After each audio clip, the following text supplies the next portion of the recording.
you could deliver a baby and have a traumatic birth and no one would ask you if you were okay. Yeah. It's extraordinary, isn't it? So when you started to raise these concerns and you blew the whistle, I understand management basically saying, yeah, we'll look into it, see you later, oh goodness mate, as they do. In terms of your colleagues though, how did they react to it? Because they must see it as well. Like, they must be having the same experiences as you are.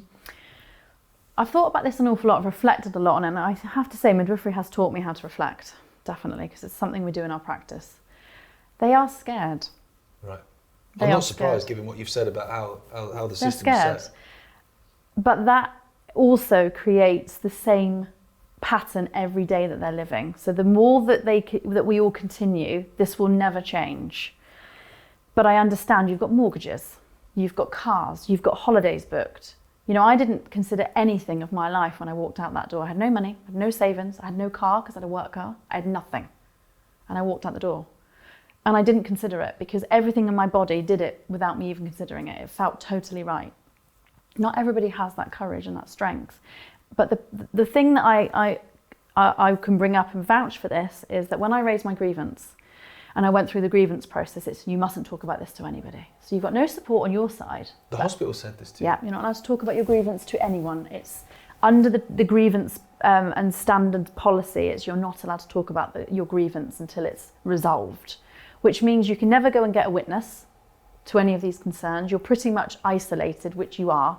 And the way they write their letters is, a bit like you get one from British Gas, just this awful, hard-faced, no compassion, response. And it just triggers you deeply. So you're isolated and alone going through a grievance, but they've all got each other and they all talk amongst themselves. So when I raised that, the outcome of my grievance was that we would have a cultural I'd have to get it out, and I haven't looked at it since, but it basically says something that we've recognised as a culture in maternity. So on the back of this, we're going to apply for some funding from NHS England where they can come in and do it was like a cultural nurturing or something. Brilliant. I thought, yes, the staff are going to have something. And I don't do it for anything other than I want to see my colleagues happy because they're just lovely people. The majority of midwives are lovely, and then you get the side of it that puts the profession in their ground. There are some of those midwives, and I've met them, and they can be absolutely vulgar. Right. Some of them can be but the majority of midwives are either running on fear, and they're fear-based practicing, or they're exhausted. So they're exhausted-based practicing. There's not a lot of love in it.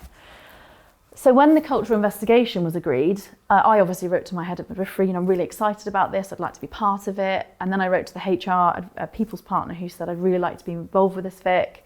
We'd like you to do, I said, what's it going to be called? And it was so ridiculous that it really annoyed me. Right. And it was something like team building or something really like, no, this came on the back of a grievance. They didn't want anyone to know that we had a culture. That word in itself is in every single inquiry, culture, but they couldn't use it to identify we had a culture because they don't want to put that in people's minds. So they were due to come on a certain date. Now, I kept saying to my colleagues, my manager, why haven't you put that out to staff? Because we're so busy, they need to get time off. And it was 2 days before. These colleagues had 2 days, which only meant 5 people turned up to the actual room. Out of how many? I think it's about 100 of us. Oh, goodness. It was all planned. Pointless. Again, I'm like, what's the point of me going through all that? Being gobby and shouting out and getting annoyed and frustrated and you just doing that. But at the time, it felt personal. Gosh, now I'm like, it's not nothing against them. They didn't go, we're going to annoy Victoria today. This is what they're planned to do. Like, this is what they're staged to do. Yeah. Now, they held the meeting in a small room on the baby unit, one of the most delicate places. You've got mums and babies and families with babies in intensive care and high dependency. And it's a place where you don't want cross-contamination. And you want to bring a volume of staff to that ward. They don't think at all. So when I queued outside the room where this NHS England cultural investigation was going on, we waited outside, and as we were waiting outside, who comes out the door? Director of midwifery, head of midwifery, 2 matrons. They're all high up management. You had the one of the other directors, the board of executive, who came out, all the management, and they knew who was queued up. So they clocked you. It was I don't believe it was an intimidation, but it came across as an intimidation.